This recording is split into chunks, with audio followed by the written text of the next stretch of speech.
Hi, everybody. Welcome to our channel. Welcome back. Good morning, good afternoon, wherever you are. This channel, The Journey Within with Christopher Mack, is based upon our book. I'm Wanda Webster, The Journey Within. Today, we're going to talk about, we have a long subtitle to our book here. It's called How to Create the Dynamic of Recovery to Transform Your Habits and Become Your Authentic Self. Well, what the heck does that mean? Christopher Mack, you're going to talk about that. You've witnessed that many times. So what does that mean? Well, as I started in recovery almost 20 years ago, there were certain things that happened in the process.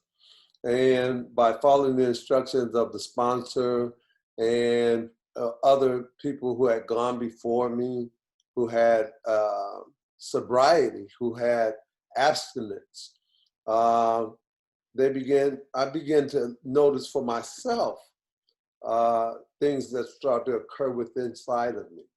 And so this is the process. And so I begin to understand it as the dynamics of recovery. Okay.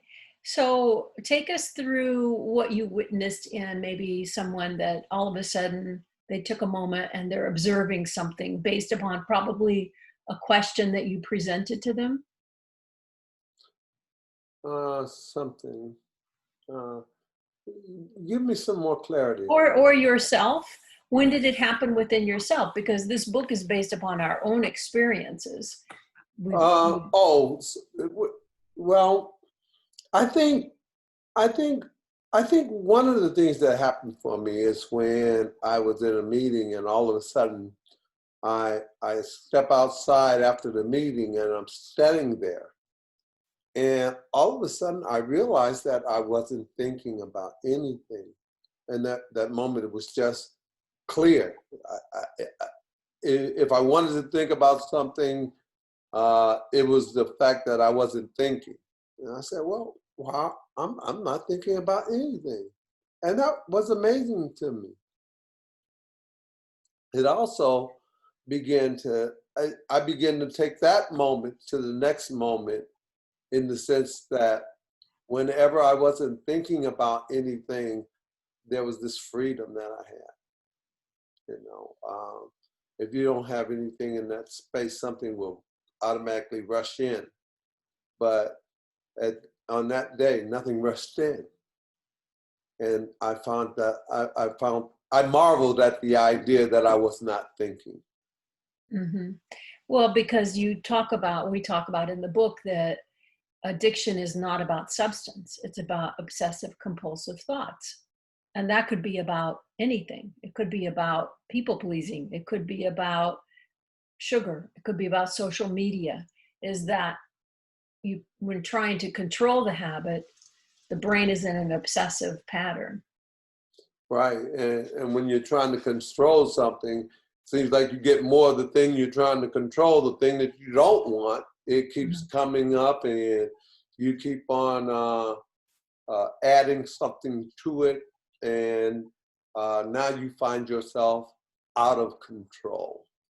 So there were a lot of times when you're thinking about something, and then all of a sudden it becomes an obsession. It seems to consume you, and you try to apply certain fixes to what you're thinking about.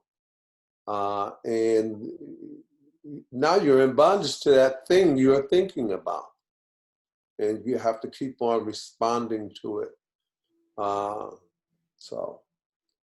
But in the dynamics of recovery, you have this space, you have this capacity. Now you can do something different.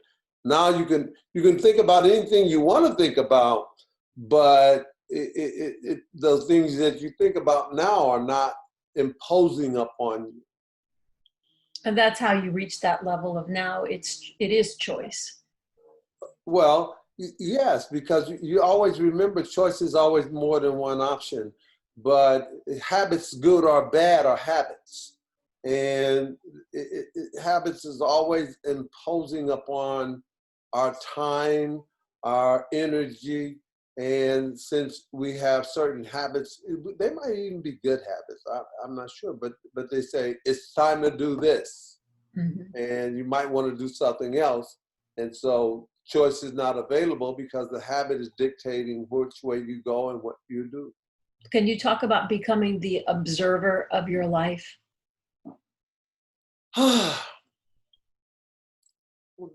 Becoming the observer of my life was noticing in that one point where I was not thinking about anything.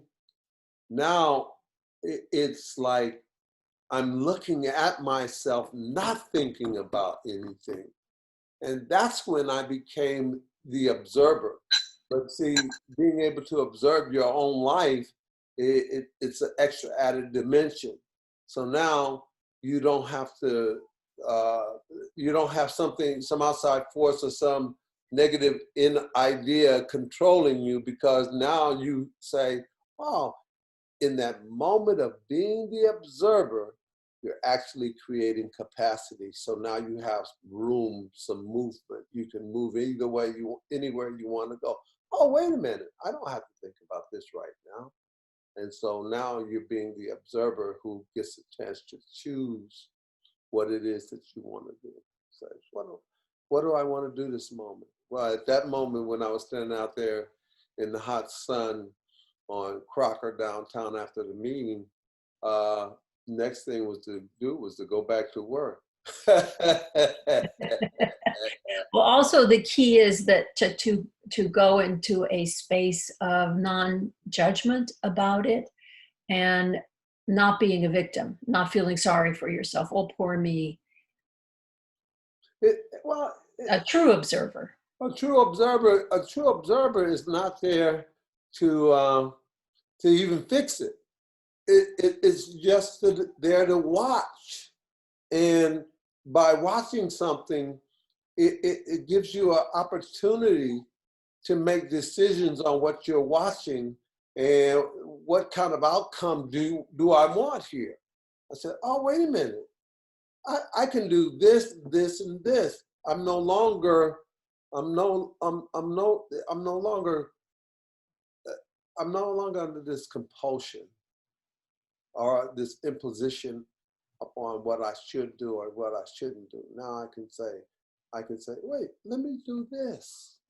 Now I'm making a decision, consciously choosing to do something other than whatever it is I'm looking at is no longer pushing me to do anything. Now I can say, this is what I want to do.